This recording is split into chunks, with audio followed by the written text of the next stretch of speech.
If you are a rehab company and you're looking for more clients for your clinic, this video is for you. We're going to be breaking down all of the different rehab marketing strategies that you should actually be doing, and also which marketing strategies you should also be avoiding. We're going to be breaking it all down in this video. So James, take it away. So step number one, what I'd be looking to do to grow is a Google business profile. If you already have one, I'd be making certain that I would be reaching out to all my existing clients to try to get me as many 5-star reviews as possible. It's a great way, a Google business profile, to generate more leads. There's obviously getting citations and doing Google business profile posts and uploading photos on there. So that's definitely step one that I would be doing to try to generate more local leads. So step number two, this is kind of to bolster on to your actual Google business profile, is I would be creating dedicated service pages for each of your individual services as SEO optimized pages on your website. Now, the good thing is when you start doing that, it's also going to help, first of all, rank your actual SEO optimized page, but there's also a more likeliness chance of your Google business profile ranking and showing up for those keywords as well. So you're indirectly going to get more phone calls as well. Yeah, for sure. And if you are looking for more local leads, another option that you could be doing is PPC lead generation.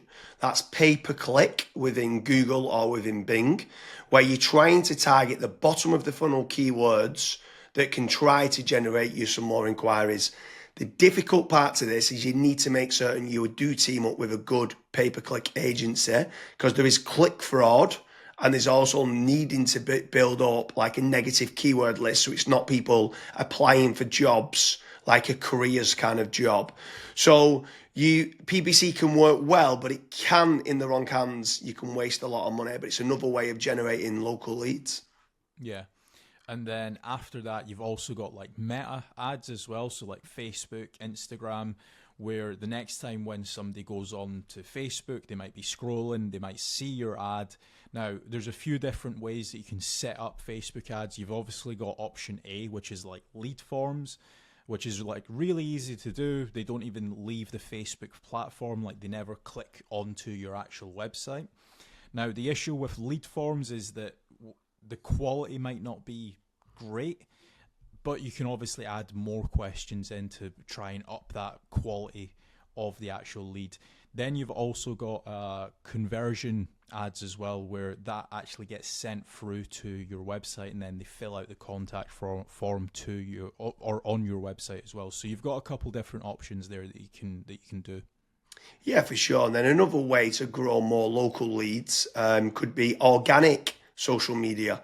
So posting regularly on Facebook, on Twitter, on YouTube, on Pinterest, on Instagram. There's lots of different platforms out there that you can be trying to get there. Reddit's quite big nowadays. In Quora, it's quite big. If people have got questions and you can answer it. So organic social media is another great way to be generating more local leads for your business. With organic social media, I would say that it's more of like a volumes game. So you want to try and make certain that you're constantly uploading, whether it's, for example, a daily schedule or a weekly schedule. You might say, okay, I want to try and upload 5 videos a week, and you should just try and stick to that, especially when it comes to like algorithms like YouTube and Twitter and stuff. Yeah, for sure. I mean, what's your thoughts on using any sort of AI agents, if they can try to team up with someone to use like N8N to kind of automate and schedule posts on social media? Like, what's your thoughts on that, of using trying to leverage artificial intelligence? It's all the rage nowadays for trying to generate more leads. Would you try to team up with like an AI consultant to set that up? Yeah, so I mean, you can definitely go down that route where you're setting up AI agents to potentially crop up some videos and auto-publish to YouTube, Facebook, Twitter and stuff. But another thing that I would also be focusing on is AI search. So a lot of people have started to kind of move away from Google. Not everyone, because there's billions of people still using it every single day, but there are slowly people starting to search in engines such as like ChatGPT, Gemini, Claude, Grok. And if your brand isn't actually showing up in any of those, you will have a little bit of an issue showing up and generating leads on those search engines as well. So that's another thing that I would be focusing on as a company. Yeah, and also if you're looking for more business leads in the local area, something else that I would definitely be looking to do is team up with some of the tradespeople websites. So you've got certain ones like Check a Trade, you've got Bark, you've got Builder Builder, you've got Trust a Trader, you've got Rated People. All these different platforms can generate you more local leads. What I would say is making certain you're tracking your KPIs to see what return on investment that you're getting. You should be tracking not only the cost per lead, but the cost per acquisition and how much is that getting you on a return on investment. But tradespeople websites like those platforms can work very well. I would say make certain you check out the links in the description because we do quite a lot of different videos in comparing Check a Trade with FatRank or Bark with FatRank, Rated People with FatRank, Builder with FatRank. So now, obviously, I've mentioned there FatRank a few times, Kasra. Like, what's your thoughts on lead generation companies as opposed to tradespeople companies?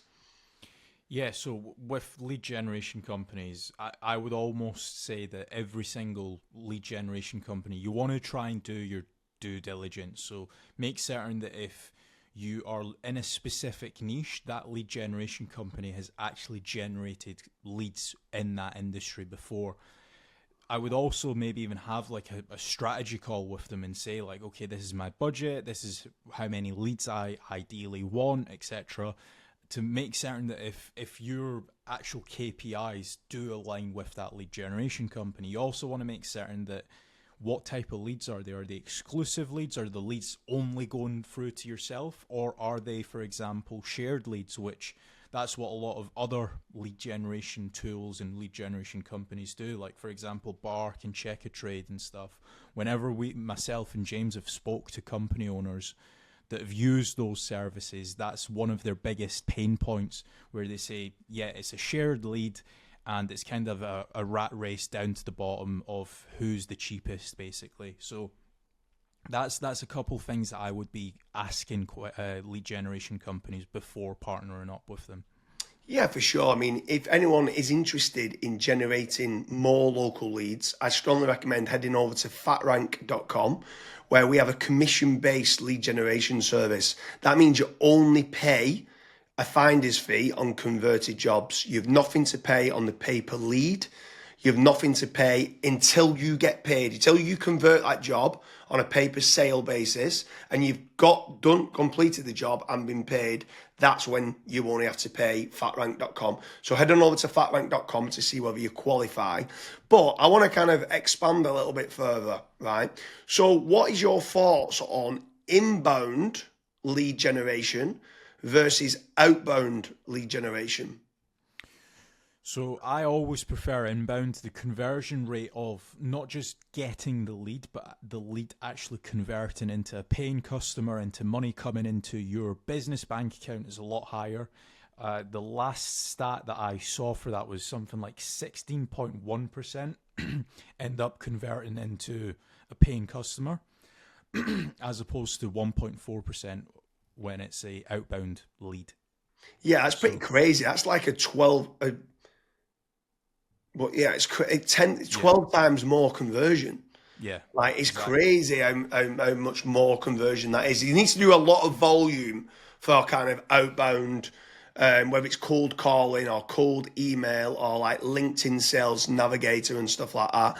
And sometimes you just need a lot more staff to do it as well. And people sometimes don't. They're looking at the cost going, I want to generate 3 leads.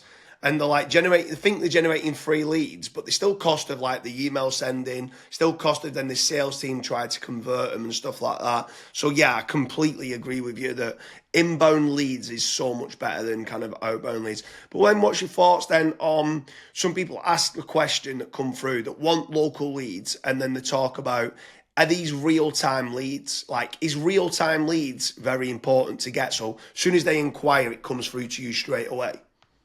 Yeah, it's very important. I think the last stat that obviously we this was internally that we saw was if you are able to get a real-time lead, it converts 60% higher than was it 60 or 65%? 60, I think like 63% higher And Right. when we got the KPIs down, it was like trying to respond in under a minute, and it was like, what? We used to think Yeah. 5 minutes was good, and then when people respond in under a minute, so inquiry comes in, can you either ring them or email them back saying thanks a lot for the inquiry, and then getting more information? Yeah, it was Yeah, so pretty. I mean, I'm not saying that every company needs to respond in under a minute. But there are certain things that we obviously look at FatRank when we're looking to partner up with businesses. That's one of the things that a lot of businesses they kind of fall short on, where they might be away for 5 days on holiday and they don't have somebody to pick up the leads, and we're still providing the leads. So there's all these little different nuances that we look at when we are partnering up with companies. But the best thing that I would recommend to anyone that's looking to scale their business, that's looking to get a consistent flow of in high quality leads, is just fill out the form at FatRank. The team will tell you if you're the right fit or if you're not, and we'll also tell you and give you feedback why you're not the right fit and what you should do as your next steps. So I hope you like all the different strategies there for your rehab addiction clinic. So we're able to generate a lot of different leads over at fatrank.com. Make sure you fill in the form and see whether we can start to generate you more addiction rehab leads. Could be for alcohol rehab or drug rehab. There's lots of different rehab leads that we're able to generate. Make sure you head on over to fatrank.com.